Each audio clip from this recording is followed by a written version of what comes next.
Este es el país que ha dejado Mao Zedong, China, tercera potencia mundial, un formidable capital humano y revolucionario, un fabuloso mercado para los países occidentales. De la China desangrada y dividida por 1000 guerras y banderías, Mao ha forjado este país al que acuden los políticos de todo el mundo, como el primer ministro de Singapur, Lee Kuan Yew, y el presidente pakistaní, Ali Bhutto, los últimos políticos extranjeros que tuvieron el honor de verle. Aún la pasada primavera, con 82 años ya cumplidos y una vida de tremendo desgaste, Mao Zedong, que fue llamado el Zar Amarillo, era el árbitro de China, el hombre que desde la altura manejaba los complejos hilos del gran tinglado chino.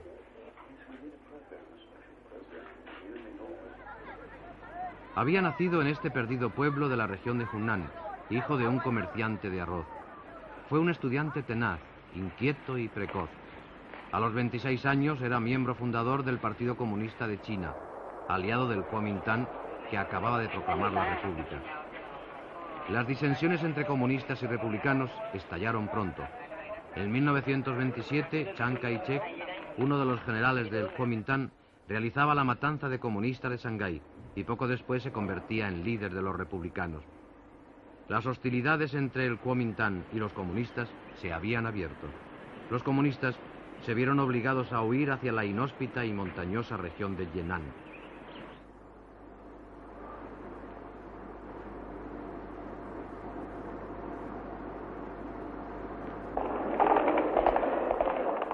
...150.000 comunistas o simpatizantes siguieron a Mao a través de las estepas chinas, acosados por los ejércitos del Kuomintang, por el hambre y por las enfermedades.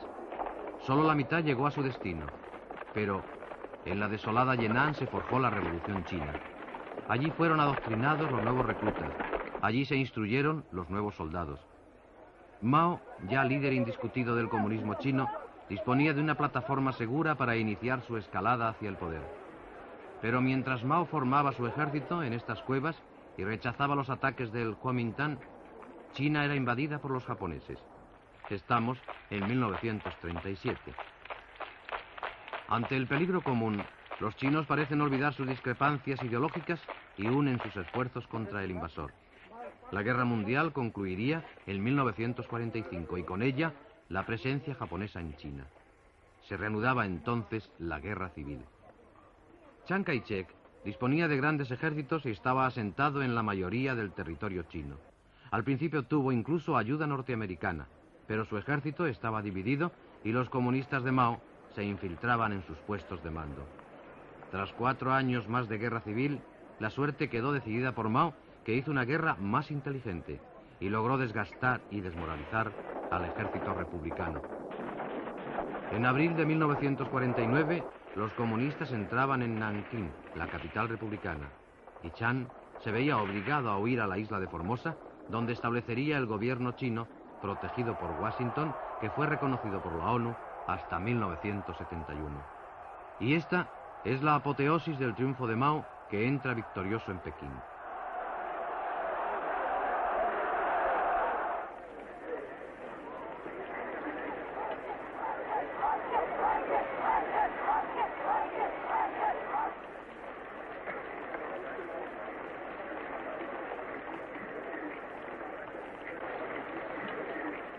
Pero el tiempo para conmemorar la victoria fue corto. Inmediatamente Mao inició el esfuerzo de poner a China en pie. Cerca de 1 millón de miembros del Kuomintang o simpatizantes fueron pasados por las armas y paralelamente se lanzaba a todo el pueblo chino a producir alimentos y a explotar todos los recursos del país. Son los años del gran salto adelante. Y son también los años del idilio chino-soviético. La URSS había ayudado a Mao durante la guerra civil y el presidente chino había jurado amistad eterna a Moscú. Las relaciones entre ambos países fueron estrechas hasta 1959. Mao visitaba Moscú. Khrushchev devolvía el cumplido en Pekín.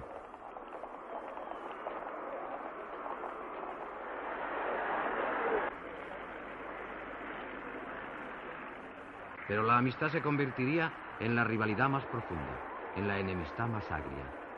Las discrepancias comenzaron a raíz del 20 Congreso del Partido Comunista Soviético en 1956 y culminaron durante el 22 Congreso en 1961.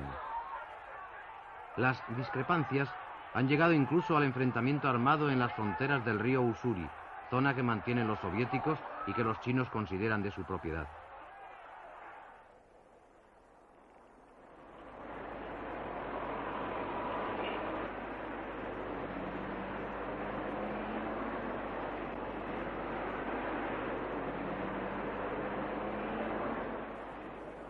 Pese a la ruptura con la URSS y a su aislamiento internacional, China ha mantenido un crecimiento constante y rápido. Ha habido fallos estrepitosos, como lo fueron algunos de los objetivos a conseguir en el gran salto adelante. Pero los logros los han oscurecido. La bomba atómica, los inicios de la carrera espacial, el desarrollo armamentístico, el lanzamiento de la industria pesada, el continuo superávit en la producción de alimentos, son otros tantos logros indiscutibles de la nueva y poderosa China, aunque los medios empleados para conseguirlos hayan supuesto el sacrificio de 2 generaciones. El cansancio lógico del sacrificio impuesto por el maoísmo y el aislamiento internacional llevaron a numerosos políticos a desear una apertura del sistema. Liu Shaoxi, presidente del gobierno, fue uno de ellos. Mao hubo de recurrir a toda su experiencia en la movilización de masas para mantener su revolución en marcha. Y así surgió la revolución cultural.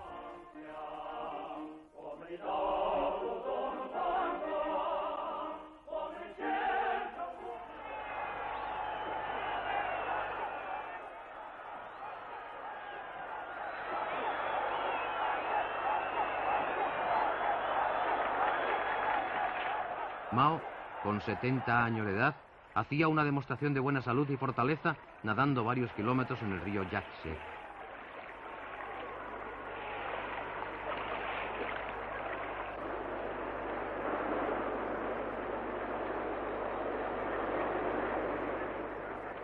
Después comenzó la movilización de las masas que, enarbolando el libro rojo, apoyaron a Mao y condenaron el revisionismo de Liu y sus aliados. La revolución cultural, con periodos de mayor o menor actividad, duró toda la década de los años 60. Atrás quedaron millares de manifestaciones, de revueltas, de sangrientos choques. De la fiebre revolucionaria salió un trío fortalecido: Mao, Zhou Enlai y Lin Piao, al que vemos junto a Mao. Lin Piao había sido uno de los militares más distinguidos en la guerra contra el Kuomintang, pero a él también le llegó la hora del eclipse. Hacia 1970 desapareció de las esferas oficiales y en agosto de 1973 se comunicaba su muerte cuando huía en dirección a la URSS. En esa época Pekín se estaba abriendo hacia Occidente. En 1971 comenzaba a hablarse de la política del ping-pong.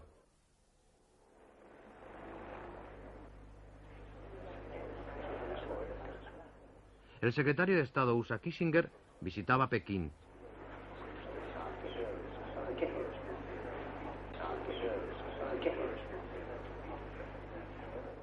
Y en la primavera de 1972 era el propio presidente norteamericano Richard Nixon quien llegaba a Pekín. China había ingresado en las Naciones Unidas y la Casa Blanca cambiaba su política de la posguerra hacia China. Mao cosechaba uno de sus éxitos más celebrados. Esa apertura de China llegaría también hasta un enemigo secular, Japón. En las presentes imágenes, el presidente Mao estrecha la mano del primer ministro japonés, Kakuei Tanaka. La apertura china llegó también a España. Eran los tiempos de don Gregorio López Bravo como ministro español de Asuntos Exteriores. Esta es la embajada de Pekín en Madrid, a la que la noticia oficial de la muerte de Mao llegó con 18 horas de retraso. Para China, cuyo elemento primordial de funcionamiento exterior es impedir cualquier tipo de progreso de la URSS, España era una pieza importante dentro del mecanismo de la defensa occidental, aunque no esté encuadrada en la OTAN. El establecimiento de tales relaciones también era interesante para el gobierno de Carrero Blanco, tanto como elemento de credibilidad exterior, como paso ineludible para la apertura de un mercado exterior de grandes posibilidades. Incluso los líderes occidentales ya fuera del poder, como el ex premier británico Edward Heath, se dan sus baños de popularidad en Pekín.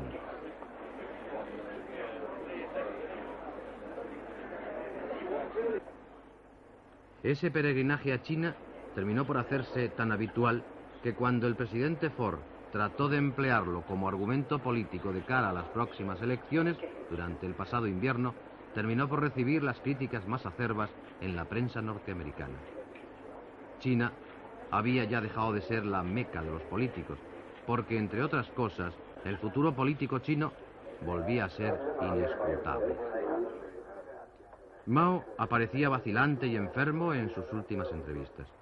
Zhou Enlai fallecía en febrero del año en curso tras una larga enfermedad que le había tenido durante muchos meses alejado del primer plano de la política de Pekín. El hombre que se preveía como sucesor, Deng Xiaoping, caía en desgracia durante la última resaca de la Revolución Cultural, la que condenaba indiscriminadamente tanto a Confucio como a Mozart. A la sombra protectora del decrépito presidente Mao aparecía una nueva figura, Hua Kuo-fen, que ahora parece ser el hombre fuerte del sistema, aunque, tratándose de política china, cualquier tipo de cálculo llevado por la lógica occidental puede resultar erróneo. De lo que no cabe duda es de la realidad de la China de Mao, un país en marcha con 9,5 millones de kilómetros cuadrados, buena parte de ellos aún sin explotar, con unos 800 millones de habitantes, con una voluntad unitaria de país como nunca antes tuvo, con un régimen de vida que se aproxima rápidamente al de los países desarrollados.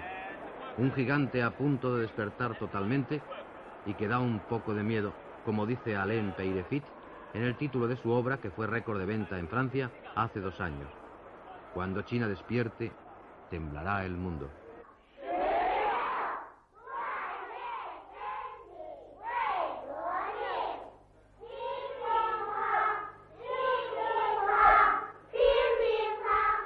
El viejo presidente, tras 60 años de lucha política, se ha marchado con el sueño cumplido de ver a China en pie, algo largamente acariciado desde que vagaba entre los campesinos de la remota Hunan con un calzón azul, esperando